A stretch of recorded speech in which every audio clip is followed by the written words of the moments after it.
നമ്മൾ രാവിലെ മുറ്റത്തോട്ടിറങ്ങിയതാണേ. 2-3 വഴുതനങ്ങ നിൽപ്പുണ്ട്. അത് പിച്ചാനായിട്ട് ഇറങ്ങിയതാണ്. അന്നേരം നമ്മുടെ ഈ കറ്റാർവാഴയെ അത് അങ്ങ് പോയതായിരുന്നു, മൊത്തം പഴുത്ത് പോയായിരുന്നു ഇലയെല്ലാവേ. ഇപ്പം പിന്നെ അതെല്ലാം നല്ല ഇതായിട്ട് വന്നിട്ടുണ്ട്. പഴുത്ത ഇലയെല്ലാം പോയിട്ട് വേറെ ഇല വന്നേക്കുന്നതാണേ.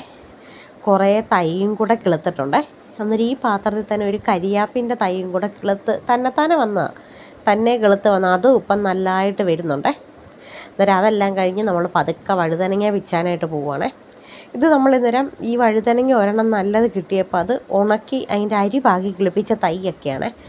ഒരു 5-6 തൈയുണ്ട്. പക്ഷേ നേരത്തെ മുതലേ പൂക്കുന്നുണ്ടേ, അങ്ങോട്ട് കായാകുന്നില്ല. പൂ വരുന്നതെല്ലാം പൊഴിഞ്ഞു പോയി. ഇതൊക്കെ ആദ്യമായിട്ട് കായ്ക്കുക. എല്ലാത്തിലും 1-2 വെച്ചൊക്കെ ഉള്ളൂ. എന്നാലും നമുക്കൊരു മെഴുക്കുവരട്ടിക്കുള്ളത് കിട്ടുവേ.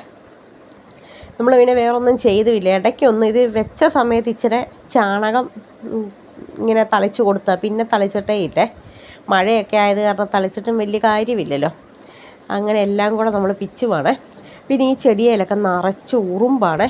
ഉറുമ്പിനുള്ളതൊക്കെ നമ്മൾ മഞ്ഞൾപ്പൊടി ഇടുകയും ഈ ചാരം കഞ്ഞിവെള്ളത്തിനകത്ത് കലക്കി ഒഴിക്കുകയൊക്കെ ചെയ്തു. പക്ഷെ ഉറുമ്പിനൊന്നും ഒരു മാറ്റവും ഇല്ല കേട്ടോ.